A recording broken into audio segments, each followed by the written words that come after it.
So I have a question for labor lawyers. First, I have a question for Professor Jakob. Since you were mentioning the care for the older people, and a lot of people, a lot of labor lawyers are mentioning that maybe the retirement age is going to be abolished. And do you think that it will actually bring some positive measures towards the European politics of care for the older people? And also, I have a question for the colleague from Graz.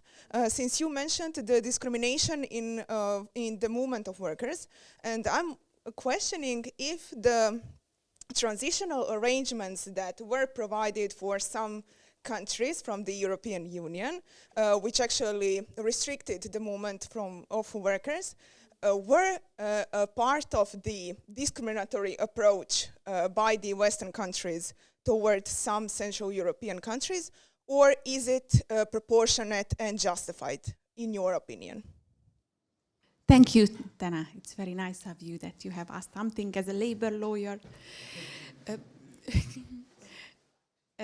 It's only my opinion, but after having studied quite a lot of literature on the pension system sustainability, I don't think that the abolishment of the pension age would help it. Now it seems to be less satisfactory.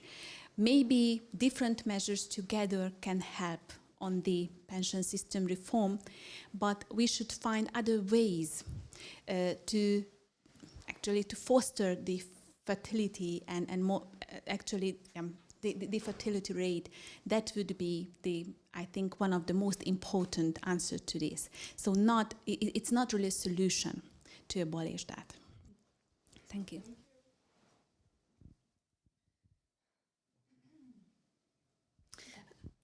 So thank you for your question as well. As this is not one of my research topics, I've never really thought about it. So I believe that when I think Croatia was such a case where they were not immediately allowed to enter the European labor market, if I remember correctly. And I'm sure there was a reason for that. But if you look at it only from the point of Article 45, then yes, it would be restriction, right? I think the case was that they were afraid, like that the Western countries were afraid of, cheaper labor forces entering into the European market, maybe. And at least in Austria, because this, it's not really a problem. We're looking for skilled workers. We don't have enough of them.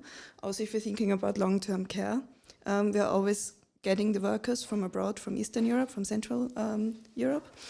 So I guess those 10 years, I think it's 10 years, the implementation period, 7, thank you, only serves, in my opinion, for the member countries to adapt to the fact that new workforces are coming in.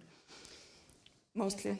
Yes. So it's not a question of actually discriminating, but not opening on the whole immediately, just to make sure that they can, arrange for measures to be put into place. And one might be, what kind of work accreditations do I need if I want to work in Austria, for example? So the question, the answer might be simple as that. Is it a discrimination? Yes. But I think one that might be justified, but not within the framework of Article 45. Or maybe yes, even. Yeah. And just maybe with the pension age, in Austria we had a funny little discussion. Often in Austria we have some weird constructions, and we had the pension age of 65 for male people and 60 for females. And then one very smart Austrian male decided that this is discriminating again, because we're discriminating on the ground of sex, gender, right? Now we have 65 for everybody. And that sucks for me because I have to work 5 years longer. And in that framework, they were also reforming the pension system. So what has happened for Austria to make it more sustainable was not to have people work for longer, but instead that for the height of the pension, we are now not only taking into calculation the best 15 years as it used to be, but all 40 years that you need. So this makes it more sustainable because people will receive less pensions. So I'm not sure that this is a very good outcome, but that was one of the main reasons how they managed to reform. I have only one brief question to Professor Rakic regarding the Serbian perspective on the geostrategical implications of the European integration process. So you explained that Serbia has to some extent given up at least a fast accession to European Union, and you mentioned that Serbia has now a free trade agreement with the People's Republic of China. You will conclude it. Okay. So my question is, what is now the Serbian perspective? Have you definitely given up to join the European Union? Is that a perspective no more realistic to you? And if so, what is your hope? Is your hope that the European Union will sometime be overcome by bigger global structures? Well, that would be interesting to me, because Serbia is maybe representative for all the Western Balkan states, like also Macedonia, Montenegro, and so. In fact, the chief foreign policy, it is the foreign policy goal of Serbia, or general policy goal of Serbia, is membership to the European Union. So officially we have not given up anything, and but just as I told you, the percentage of people who declare themselves in favor decreased, and to a great extent, and I think it's not only, or perhaps it's not at all, their attitude towards such a possibility, but their attempt to be rational and to be realistic, because when it lasts too long, when you see that there will be obstacles that might be, for us, for instance, the Kosovo issue, that is a territorial integrity issue from our point of view, that is something which no country and no population of country can accept that easily, and that is not officially demand, but well, clearly if you have to establish good relations with your neighbors, and obviously Kosovo is considered to be a neighbor, and we consider it as a part of our territory. That's the problem. So generally speaking, people, it's not politically so that the main goal is being a part of the accession to the European Union, but simply the hopes after all that time have a little bit, not a little bit, to a great extent, faded away. As I said, what is the second? What do we see for the China, etc.? No, we have what I mentioned was rather a kind of a fear that, and perhaps okay, I'm not somebody who should. I just delivered the answer. Okay. Thank you. But just to add, we are not hoping that European Union will, I don't know, will have any problems because of the globalization. I'm just saying that everybody has to be in the European Union, be in an individual state, whoever, have to take into account that something is happening around. Yeah. Thank you so much. I also have a kind of question to Professor Rakic. What do you think, could we make a distinction between the phenomena of globalization and globalism, taking into account that as a kind of opportunity, globalization could be considered as a kind of fact. You know, this is a globalization all around the world. I don't know how many thousand years, you know, it is in process. But globalism maybe is a kind of ideology. And you know, when we criticize, for example, or people criticize the phenomenon, maybe they refer to the globalism and not to the globalization. You're perfectly right. Those are two different notions, and the globalization is, as I said, a kind of a social law. That is something we cannot do anything against, and it is something which exists, and it is a result of the development of human progress, which, as you said, started when the first man started living differently in comparison with his parents, for instance. And okay, so we are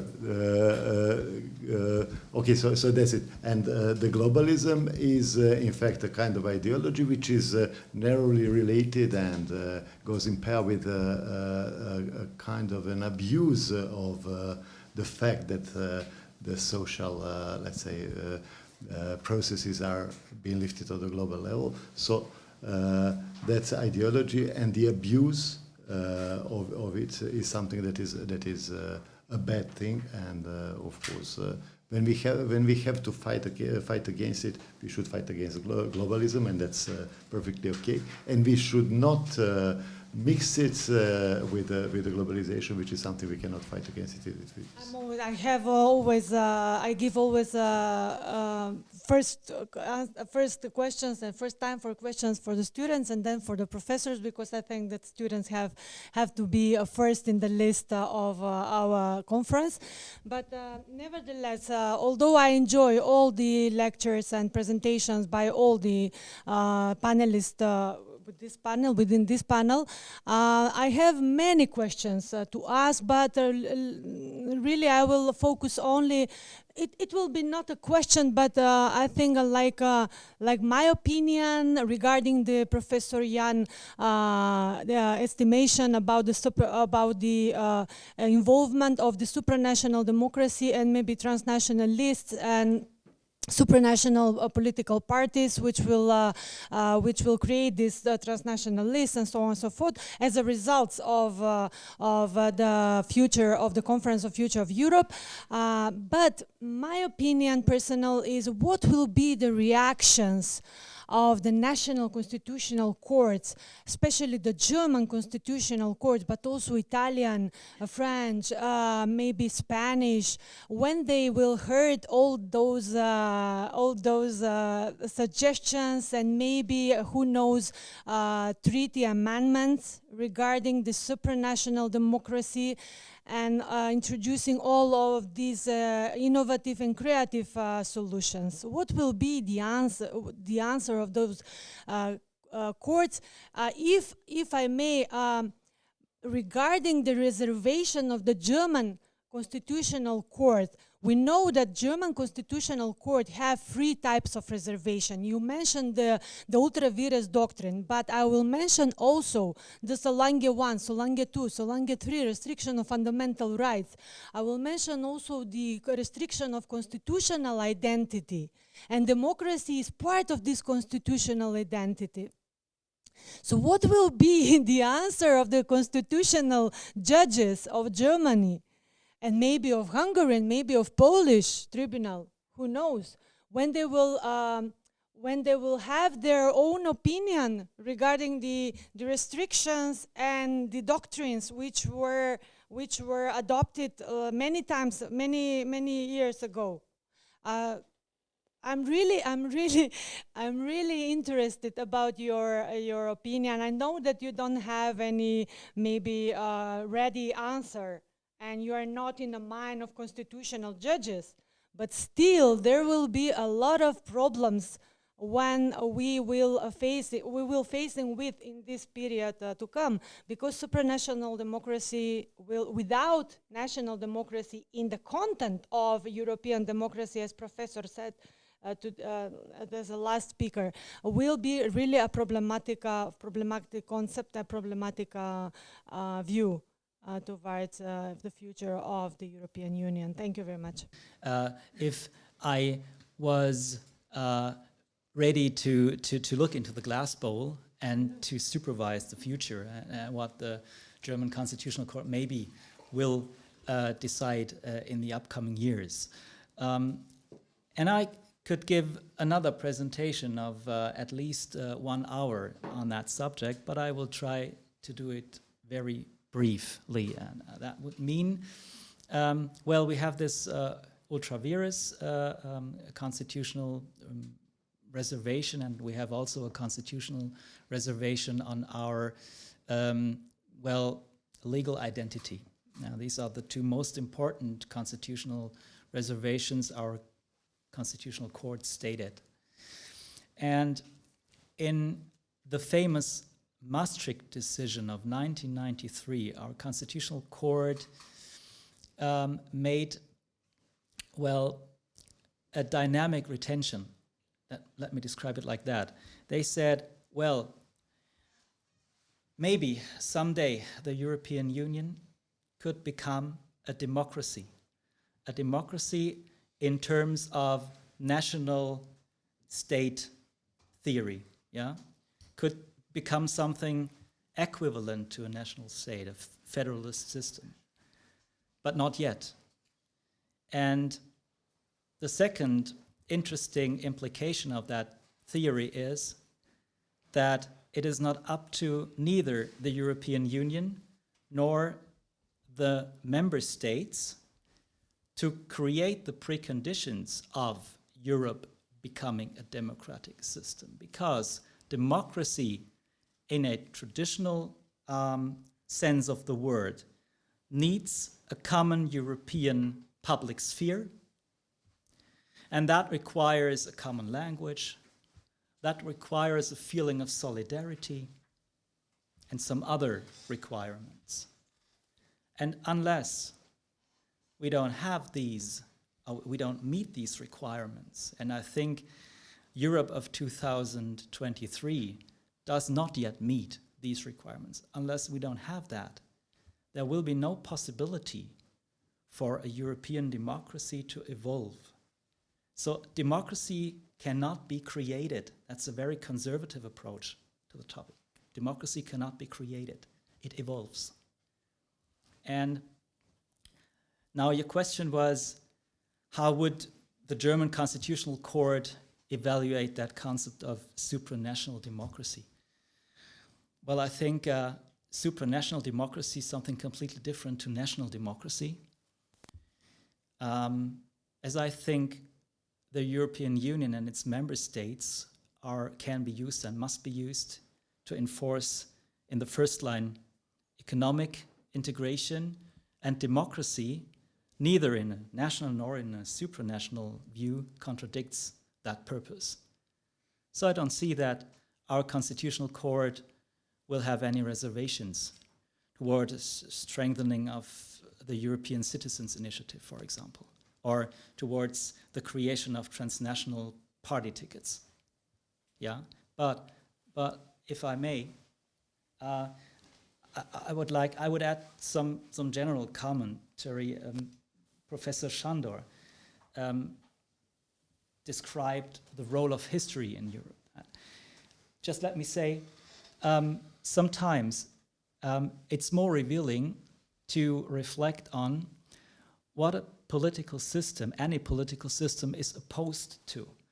And that means we have to read the text constituting that political system, the text we have to read between the lines of these texts. So we have to reflect carefully on what this political system does not want, rather than to reflect about what are the positive values of that system.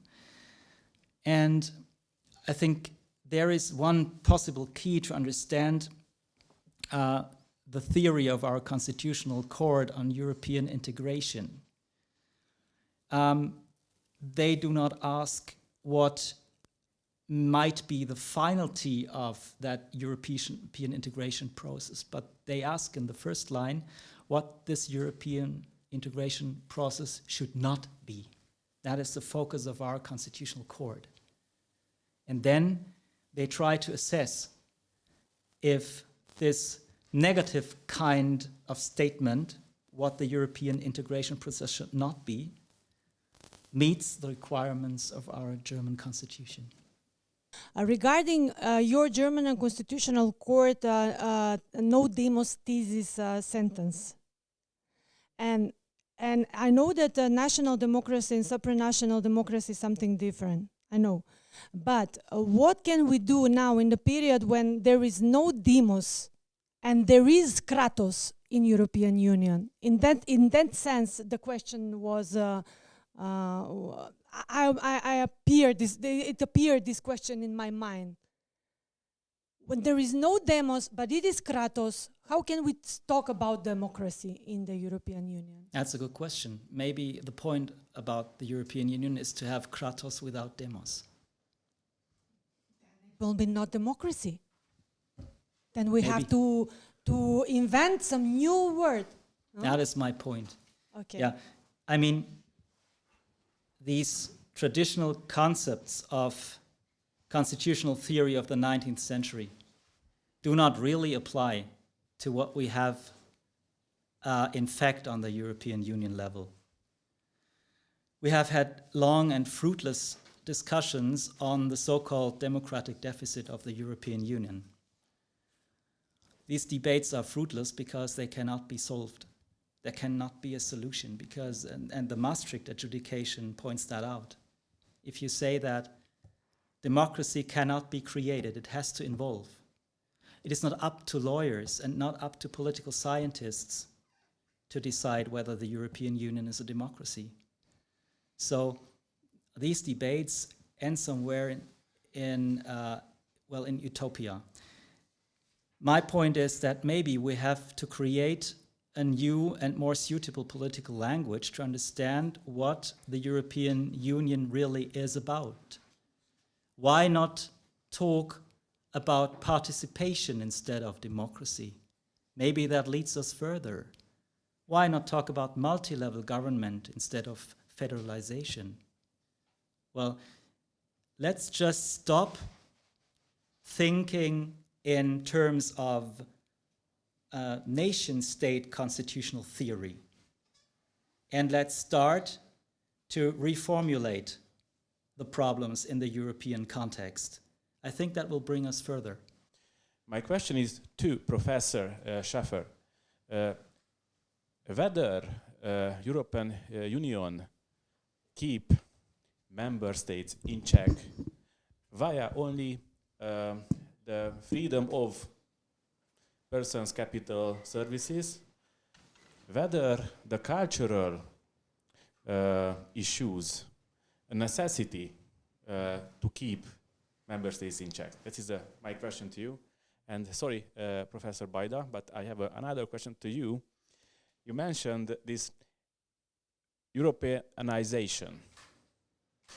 And my question is that what does it mean? But I do not want, but I think because it's also a 1 hour answer, I presume it. However, whether we could, how can I say, replace your word in some part of your presentation as westernization, sorry for my pronunciation, or how there was a part reflecting to West Balkan, and that we should Europeanization, follow this Europeanization also in Western Balkan. But what does it mean? Also the Westernization of the Balkan, or maybe Europeanization. It could mean something different phenomena. It also can maybe include more freedom, for the subjects of this integration. For example, to keep their diversity. Yeah, maybe the answer is because if we see the core of the European Union, if we see the core in this economic kind of federation, that is something the nation states will not accept willingly, because that means if you think this logic to an end, that means that central parts of national sovereignty will have to be transferred to the European Union level. We see that at the moment with financial sovereignty of the member states. So it is very unlikely for the member states to do that willingly. So we need some kind of process that, exercises binding standards on the member states, and you can, in a negative form, you can name that like parent or Planned Parenthood or something like that. But in a positive form, we could say it is effet utile. It is the principle of effectiveness, which is to be applied here. And effectiveness means the nation states are to be seen and are to be used as instruments to achieve that economic federation. So that is the basis, particularly of the ECJ adjudication as I see it. We see that the ECJ, that is the guardian, the most important guardian of that economic federalization on the EU level, has no general problem with, no general concern with things like sovereignty, democracy, or something like that. But the ECJ puts aside everything which hinders, which puts an obstacle toward economic federalization. So I think that is the focal point we see on the EU level. And as long as there is no contradiction between sovereignty, democracy, rule of law, and these concepts with the economic approach, the European Union has no need to intervene. But that is the precondition. Yeah, thank you. Thank you for this provocative question. Well, in my opinion, I see a huge difference between Westernization and Europeization. And in my opinion, Europeization means to me as an attitude to find any kind of possible cooperation. Attitude to breaking barriers and to trying to find what is uniting us and in place what is a difference among us. And for it means that Europeization is some kind of form how to teach each from other. So, in my opinion, setting up of Visegrad Group was this step of a Europeization of our relations, and it is why I find this difference between Europeization and Westernization.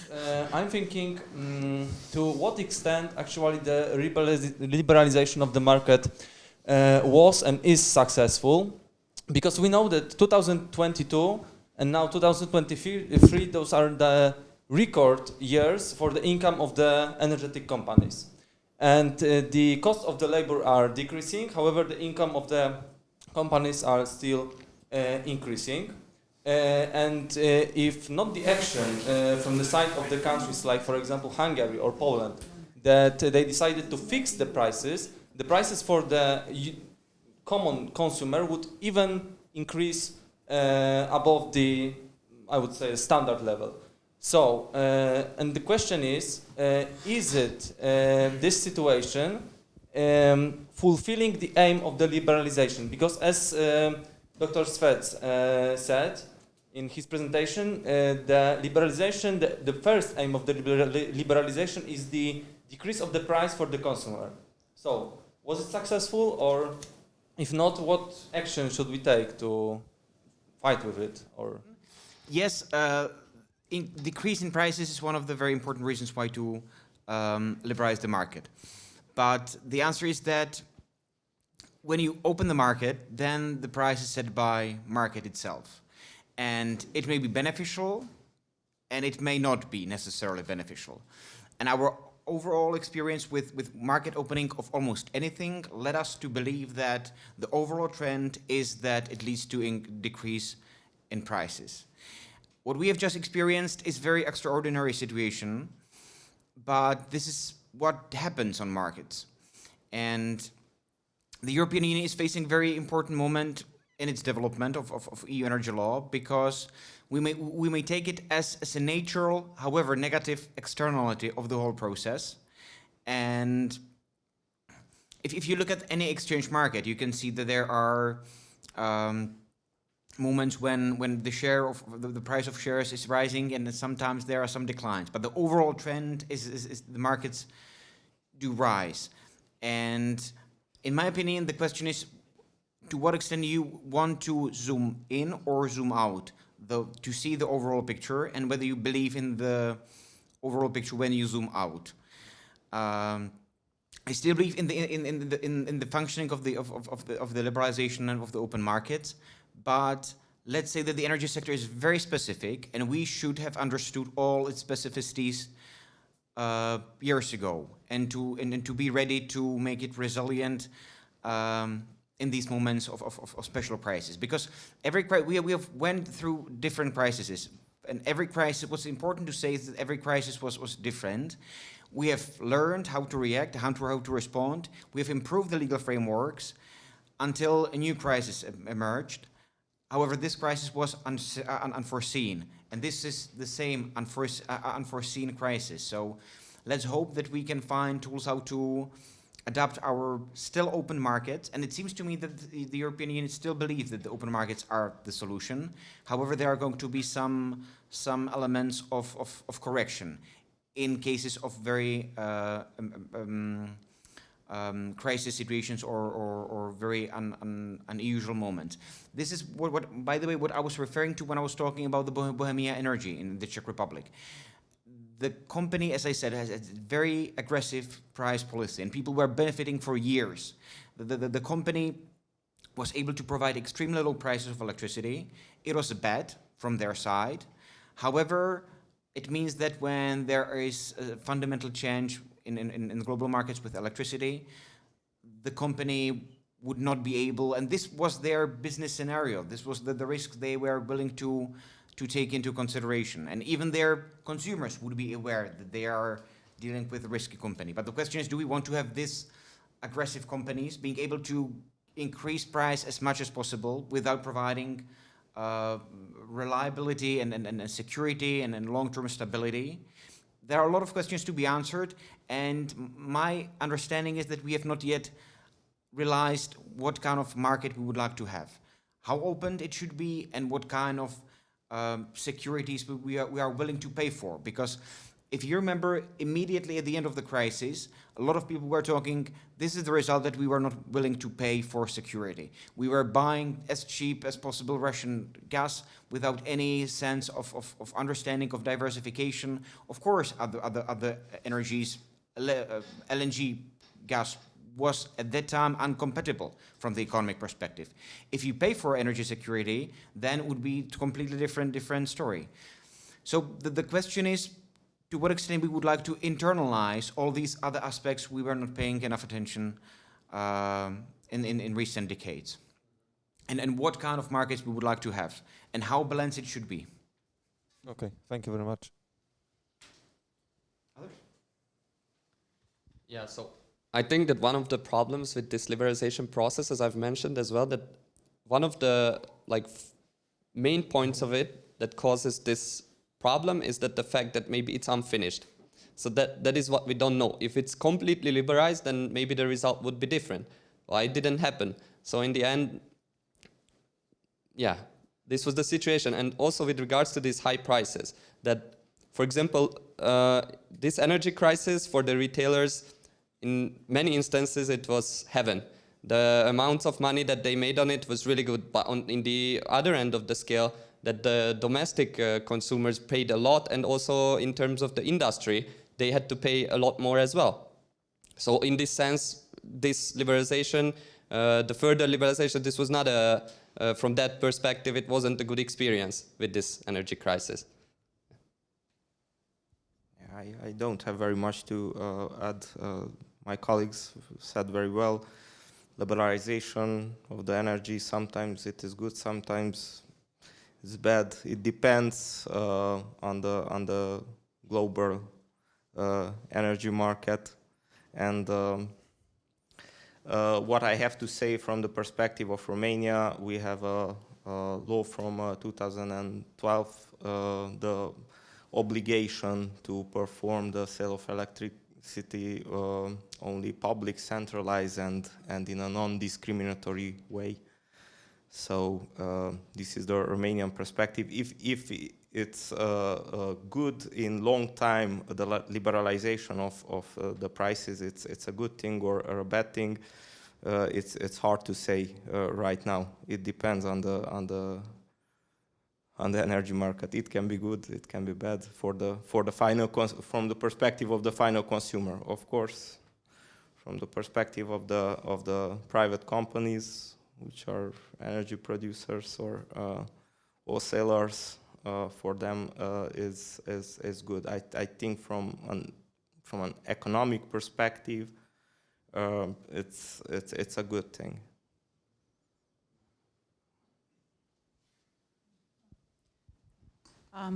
I would just like to add something that I skipped, and thank you for your question. This is from my presentations regarding the liberalization of Serbian electricity and gas market, having in mind that I mentioned the progress report that the European Commission mentioned.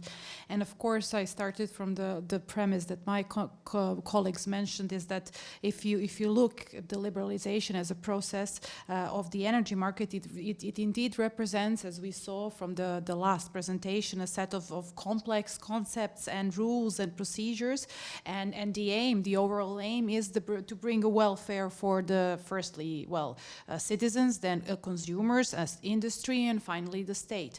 But the thing is, and this happens with Serbia, and I will read it, introducing measures for reaching the goals, of course, for clean energy and infrastructure development at the beginning of implementation may have an adverse effect on other liberalization goal, namely the well-being of consumers in terms, what you've mentioned, of lower price for electricity and gas. So this remains a key challenge that I would say, and much work remains for the Serbian economy, because it depends a lot on the economy to achieve a representable degree of economic stability and social development in order to achieve those goals. So this is just from the perspective of somebody who is not inside the EU and also has the same goals to achieve as part of the EU negotiation process.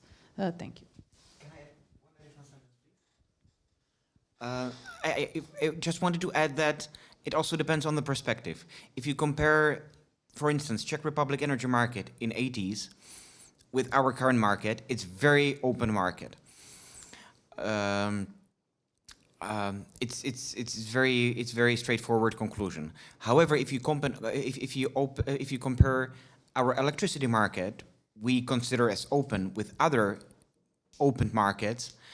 Energy market is extremely specific because we have, at the very beginning, there was an idea to open the market and to let the market forces or the market principles to set forth the price. In the meantime, we have learned that maybe fossil fuels are not very good, so we have started distorting the market and imposing and internalize these indirect costs associated with fossil fuels. In the meantime, we have realized that maybe we prioritize renewable energy sources, so we have started supporting renewable energy sources. In the meantime, we have realized that maybe we would like to prioritize energy security as additional element that should be somehow internalized into the price. So the market itself, although it's in comparison with our markets in 80s and 90s, is very open.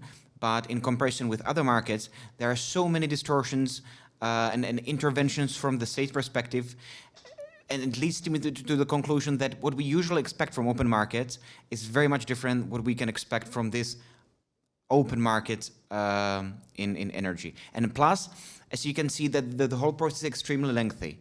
And we have started opening the market. It's a gradual process. And do not forget how many times we have set forth new, completely unforeseen objectives unrelated to the opening of the market. I mean, the climate change, energy security. So until we have completed the opening of the market, we have started fighting completely different battles, but they are fought at the same, they've been fighted at the same battlefield. So there's a confusion of objectives. A lot of objectives are contradictory, and that leads to these very confusing conclusions and confusion at the side of the end consumers and those who should be primarily benefit from the open market. Maybe I would like to grab an opportunity as a last chance, because at the beginning of the presentation of Dr. Schwetz, there was a quite interesting issue why this topic is part of the panel of this Maastricht Treaty panel. In this sense, as to the topic and the concept of the present conference, maybe not Maastricht, but 30 was most important. Yes, taking into account that in this sense now we a little bit focused on the present challenge. It was an energy crisis. And the question was, what happened in Maastricht, in connection with this, or what did not happen at that time, and now we have this challenge and this crisis at this moment. However, my colleague referred to the situation that in some elements, for example, transnational networks became part of the Maastricht Treaty. And another interesting issue, of course, connected to the enlargement procedure, because Maastricht is also about the enlargement. And this is my, I don't know, I like emphasize this parallel procedure. That is, at that time, at the time of the collapse of the Soviet bloc, there was another procedure, but it was outside of the European integration. It was the adoption of the European Energy Charter. It's about investment, how to deal, how to create a new market, a new area of energy, and in a given sense, the parties, the states, they could solve numerous things in that procedure. How to invest in the new countries.